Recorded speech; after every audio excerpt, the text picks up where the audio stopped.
A long time ago, I was in Burma. My friends and I were working for the local government. They were trying to buy the loyalty of tribal leaders by bribing them with precious stones. But their caravans were being raided in a forest north of Rangoon by a bandit. So we went looking for the stones. But in 6 months, we never met anyone who traded with him. One day, I saw a child playing with a ruby the size of a tangerine. The bandit had been throwing them away. So why steal them? Well, because he thought it was good sport. Because some men aren't looking for anything logical, like money. They can't be bought, bullied, reasoned, or negotiated with. Some men just want to watch the world burn.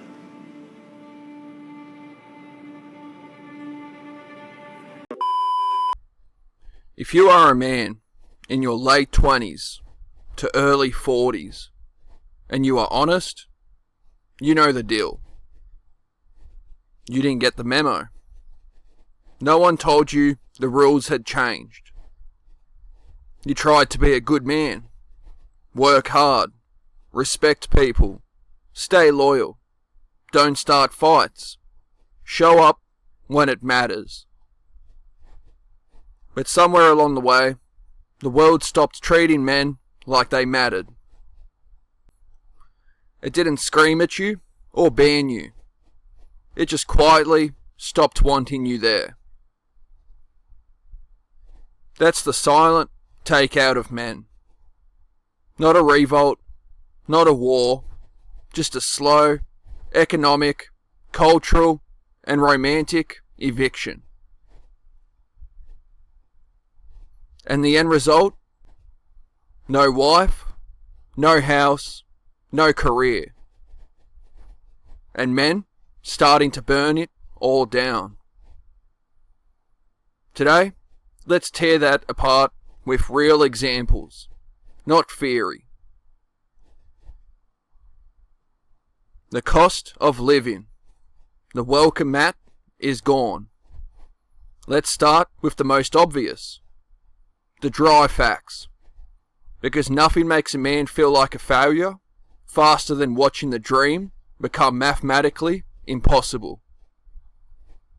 Take housing. In any major western city, Sydney, Melbourne, London, Toronto, New York.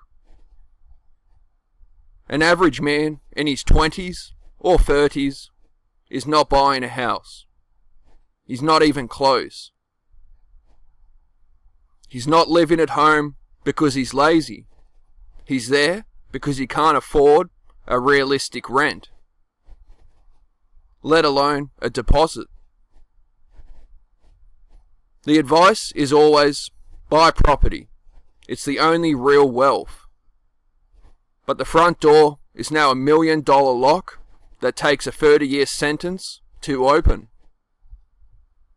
So he's told to be a provider, but he'll never own the place he's providing for. And it's not just Australia or the US, across the West. Male home ownership rates among young men have collapsed. In country after country, data shows that men in their 20s and 30s are being pushed out of ownership. Not because they are bad workers, but because assets were priced up by investors, policy, and decades of inflation. And wages didn't keep pace. The dream of a man owning a home, raising a family, and passing something down is now a niche fantasy, not a birthright. Now our jobs, the industrial, manufacturing, and blue-collar jobs that once gave a man a path to stability. The jobs that didn't require a degree, didn't require networking, didn't require personal branding. They are gone.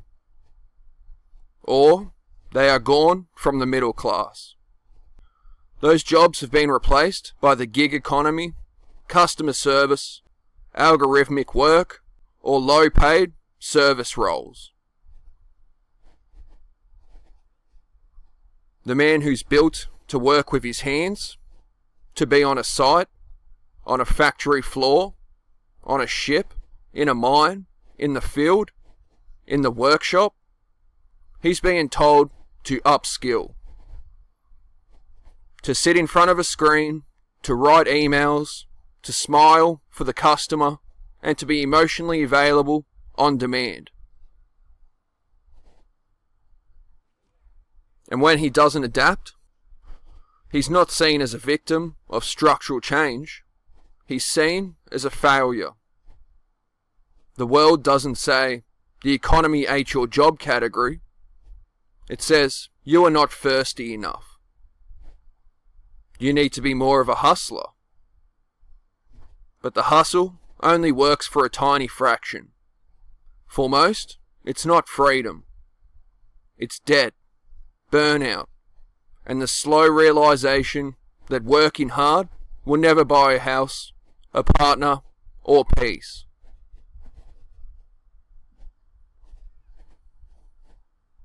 Modern dating, the game you are built to lose now.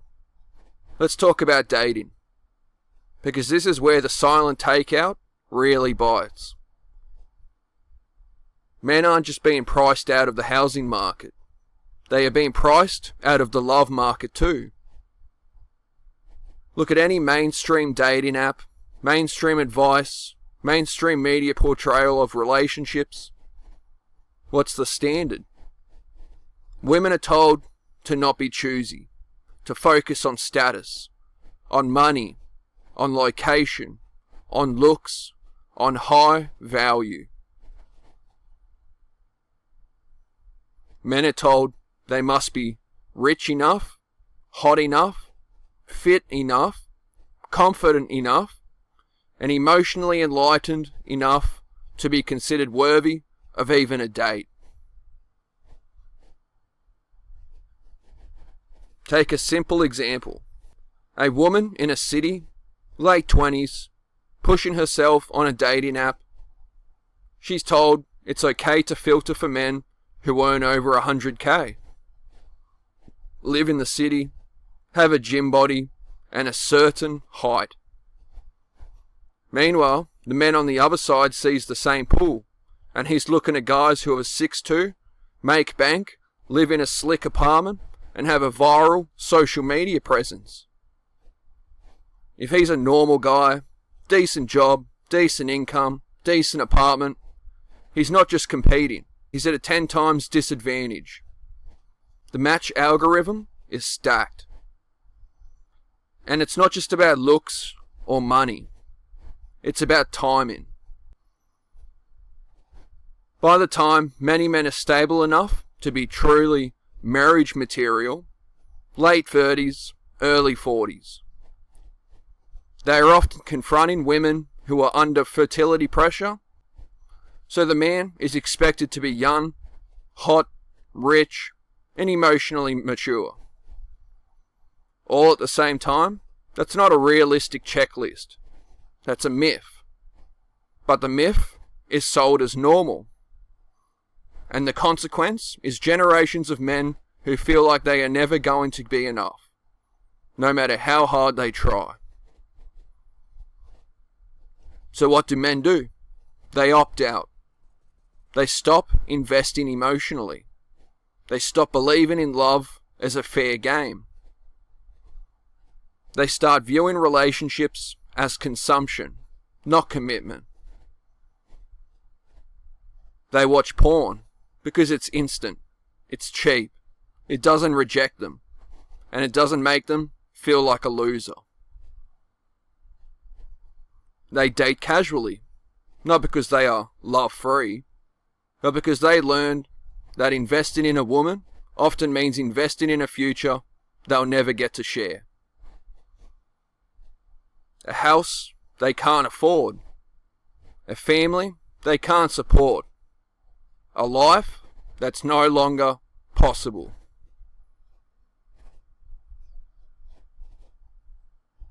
And when men stop caring, Society doesn't look at the system and ask, why don't men want to build?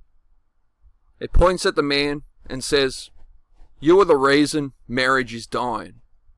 You are the reason fatherhood is declining. The silent takeout is complete. Men are punished for checking out. But no one is punished for designing a world that makes checking out the only rational move. The media, attack on masculinity. Let's look at the cultural layer. The slow, quiet war on masculinity. This isn't about open hate, it's about free fins. Ridicule, replacement, and erasure. Ridicule is everywhere. In modern films, TV, and ads. Men are presented as either pathetic, useless, or dangerous. The father figure is the doofus dad. Homer Simpson, Daddy Pig, Peter Griffin. The bumbling dad who's always wrong. Always out of his depth. Always the butt of the joke. The husband is the guy who's too clueless to change a nappy. The guy who's told he's not emotionally intelligent. The guy who's only tolerated because he's harmless.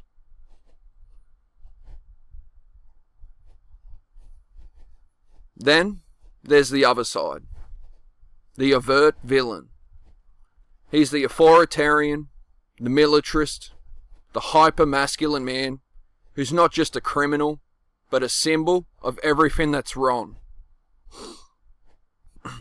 Think about the bold, totalitarian, Superman-style figure in modern DC films. Or the fascist, control freak, Captain America version in The Boys. Or the narcissistic, rage-filled anti-hero in countless streaming dramas. These characters aren't just bad guys. They are deliberate parodies of the old masculine ideal. They are the cautionary tale. This is what happens when men are strong, disciplined, and in charge. They become monsters. And in the middle, the man who's just trying to be a regular guy. Neither a clown, nor a dictator. He's invisible. Or, he's the sidekick. The nervous friend. The beta. The coward. The one who only becomes interesting when he's emasculated, humiliated, or rescued by a woman. That's the first prong of the attack. Making traditional masculinity look either stupid or evil.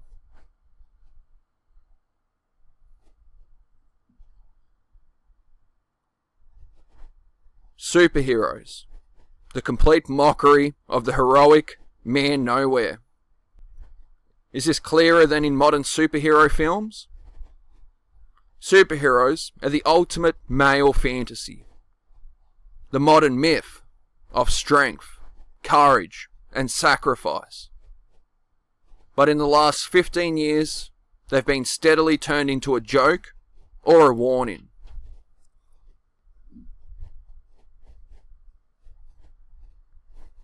Take the MCU, especially the early phase. The humour is built on laughing at Captain America, one of the last pure representations of traditional masculinity. Iron Man doesn't just disagree with him, he mocks him, humiliates him, makes him look like a naive relic. Remember that scene where Iron Man uses his suit to make Captain America fly uncontrollably, smashing him into walls, while laughing and saying, "This, my friend, is what technology was made for." That's not just banter. It's a cultural signal. The old man of duty, principle, and restraint is not cool, not modern, not in power. The future is the hyper-masculine, cocky, tech-driven narcissist. Even within the team, the genuinely sincere, loyal, emotional moments are constantly undercut by mocking, by aggression, by physical pain. As if to balance out being soft. The message is loud. Men can't be too good, too loyal, too pure, too willing to sacrifice, or they become a joke. The real man is the one who's emotionally complex, morally grey, and self-serving, not the one who's willing to die for a cause.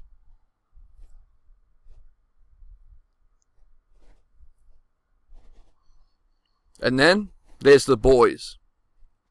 The most brutal, obvious parody of the superhero myth. Johnny Storm, the female Wolverine. The Captain America clone. The Superman analog. They are all twisted into greedy, narcissistic, sadistic, power-addicted monsters. Homelander, the Superman parody, isn't just a villain. He's a walking indictment of the very idea of the selfless, strong man. He's the ultimate message to young boys. If you are this powerful and you are a man, you will become a monster. That's the only possible outcome. So the superhero genre, which once gave boys a model of courage, sacrifice, and honour, is now a giant satire of those ideals. It's telling boys that strength, honour, and loyalty are either outdated or proof that you are a sociopath. The ideal man is no longer the hero who protects. He's the one who's broken, ironic, and damaged enough to be human.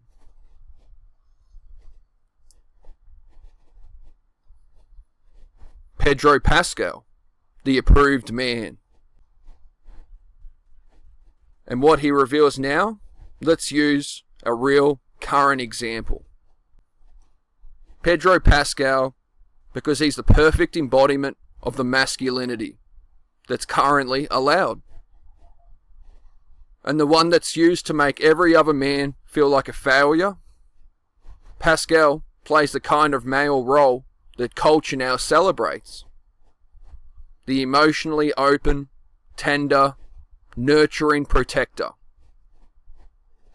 In The Last of Us, he's Joel, a man who's broken, traumatized, and has a violent past, but whose entire arc is about learning to be emotionally available, to be a father, to prioritize love over duty, to cry, to say, I love you, to be soft while still being strong.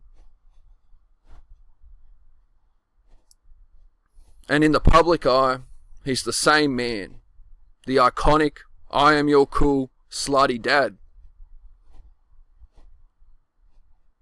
The tender Instagram post to his trans sister, the way he's embraced LGBTQ+ communities, the constant hashtag Petro changed my life memes. He's become the ultimate symbolic man for the modern age. Attractive, emotionally fluent, politically aware, and unapologetically soft. And here's the twist. There's nothing wrong with Pedro Pascal being this man. The problem is the framing of him as the only acceptable form of masculinity. The moment he became a global icon, he was presented as the rejection of toxic masculinity. Articles, think pieces, and social media began celebrating him as the exact opposite of the macho, emotionally closed off, aggressive, domineering man. The message is, finally, a man who's strong but safe. Not a predator, not a tyrant, not a brute. A man who's strong enough to be vulnerable, but then they turned around and said, all men should be more like Pedro Pascal. And that's the trap. When the standard for being a good man is to be a world famous actor, physically attractive, emotionally evolved, financially independent, a public ally on every issue, and willing to be the internet's boyfriend, then the average man is set up to fail. The average man isn't paid millions. He's not sculpted. He's not constantly bathed in validation. He's not a public figure. He's not even necessarily good at talking about his feelings. He's the guy who's just trying to keep a job, avoid anxiety, support his family, and not screw up. So when media and culture say, be more like Pedro Pascal, what many men actually hear is, you are not enough. You are not emotional enough. You are not enlightened enough. You are not desirable enough. You are not the man we want.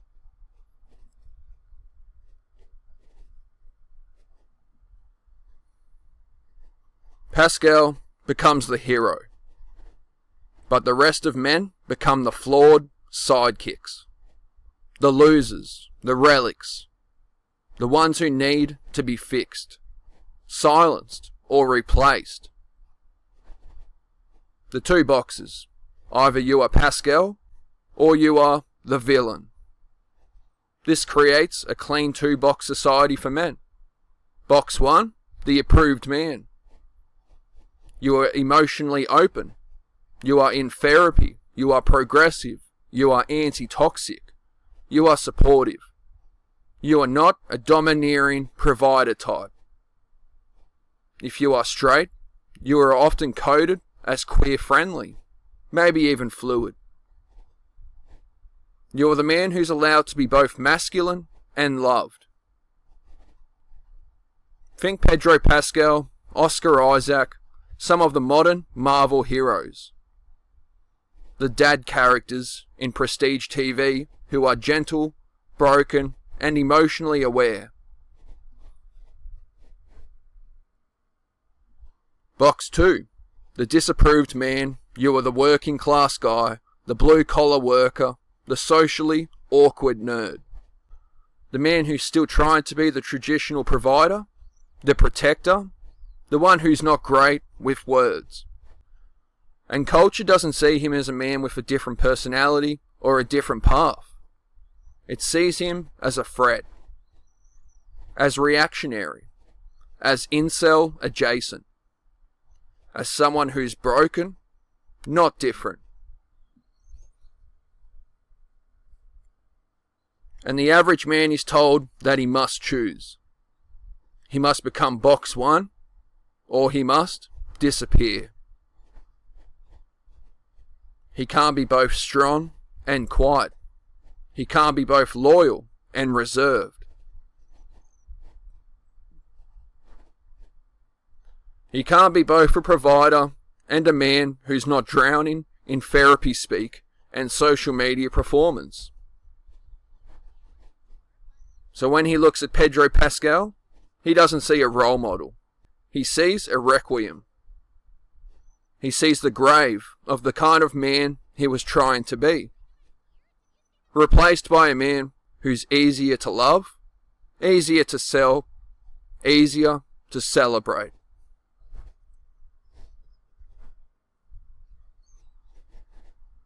The burning it all down tsunami. And this brings us to the endgame. The silent takeout isn't just about men opting out of marriage, children, and home ownership. It's about men who, after years of being told they are the problem, start to think that the entire system is the problem. When you have millions of men who can't afford a house, can't attract a long-term partner, don't feel respected at work, don't feel seen or valued in culture, and are constantly told their nature instincts to protect, to provide, to lead, to be strong are toxic, then you get a simple psychological conclusion. If I'm never going to belong, why not burn it all down? And that's exactly what's happening in modern culture. Look at the memes, the edgelords, the men who will burn down the village to feel its warmth.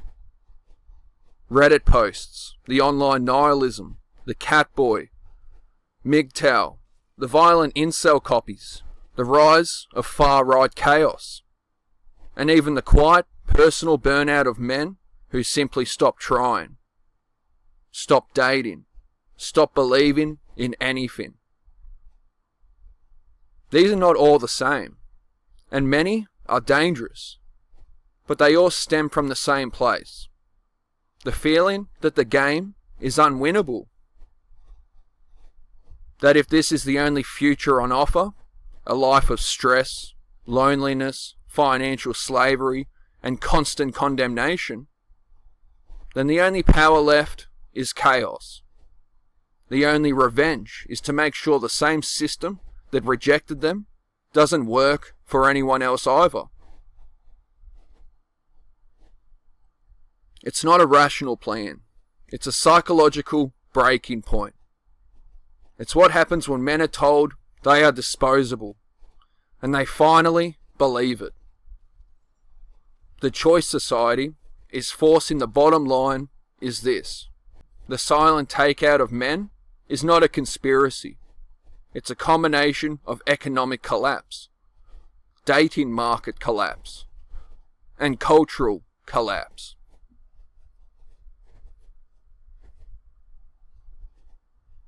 When the economy tells men they can't be providers, dating tells them they can't be partners, and culture tells them they can't be men, then the only three things left for a man are submit, become the approved man, the Pascal, the emotionally fluent, politically compliant, soft version of yourself, and maybe get a little love and belonging. Disappear, retreat into porn, games, drugs, work, or isolation, and simply endure the rest of your life. Or burn it down, reject the system completely, embrace chaos, and try to destroy the world that first made you feel like nothing. And if society refuses to accept that, men are being taken out systematically, and continues to treat symptoms as causes, then it's not a question of if men will burn it all down, but only when. And how bad it will be when they do.